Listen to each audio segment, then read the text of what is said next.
This piece, for probably the last 6 months, was sort of the contender for first single. It wasn't just the typical kind of guitar-driven or even piano-driven thing. I wanted some different sounds. And I remember being in here one night, you know, before I was gonna go and make dinner, and I had just pulled up a patch from Spitfire. It's this particular patch. It's just the Albion one.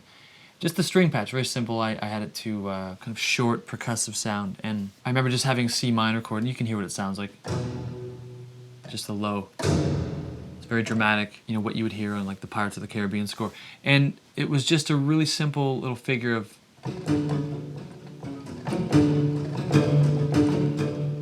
which ended up, you know, I just kind of looped that, and I just had this, which will sound.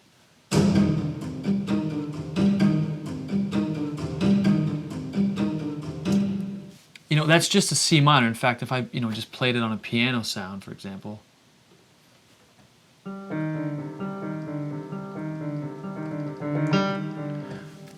It is still the same notes. It's still carrying some weight, but there's something about hearing it on a different instrument where you get in this.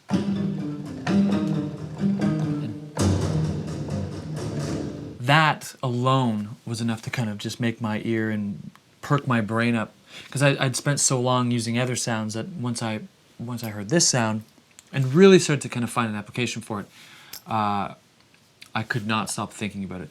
When I have an idea, I'm pretty much the most single-minded person when that has occurred. For example, I think I wrote the whole song. In that sitting, because it's similar to almost maybe how a writer would have a problem now writing longhand, where they would have a MacBook or a word processor. They could type a lot faster in the longhand. They're trying to keep up with their ideas. It was the same kind of thing. It was all there. I had it all completely structured and written, the chord changes and the key changes, and I was just trying to use this to keep up with that sort of flow. I was in that kind of, you know, people have referred to it as like a flow state, or sort of an out-of-body experience where it just all comes together. Because of the nature of this piece, with that sound, you know, I hear certain chord changes in the room. I just hear them. You know, I'm not going to go.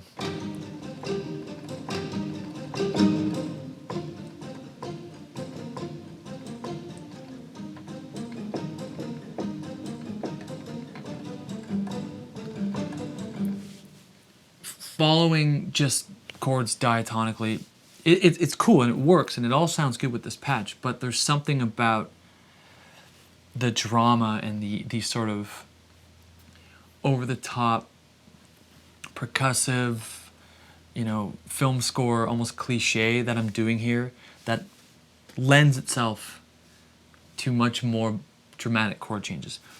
You know, harmonically, what I love, and I do it somewhere on every record, at least once. It's because of my ears, these damn things. So I love a major chord behind the natural minor chord. So for example, I'm playing that, which is C minor with a 9 in it, which doesn't matter, it's just a C minor chord. Right behind it is a B chord,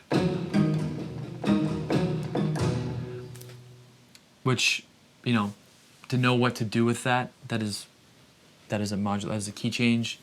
I'm looking at that as two different keys. But more importantly, my ear is happy about that. You know, when I hear that in context with the rest of the song,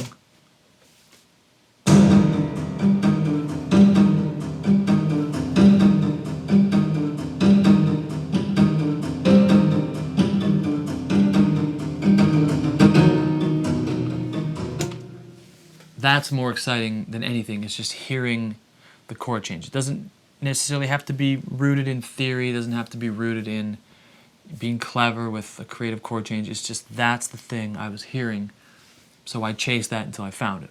And that's what's so fun about all this is if you have an idea, if you have a starting point, if you have sort of the framework or a beginning place to start, at least I derive a lot of pleasure. I derive so much joy and excitement, and you know, I can't stop thinking about it. I'll leave the room. I'll get in the car. I'll be talking to someone the whole time. All I'm thinking about is like, ooh, that chord change will be cool. It becomes just as much of the process as just getting the first idea.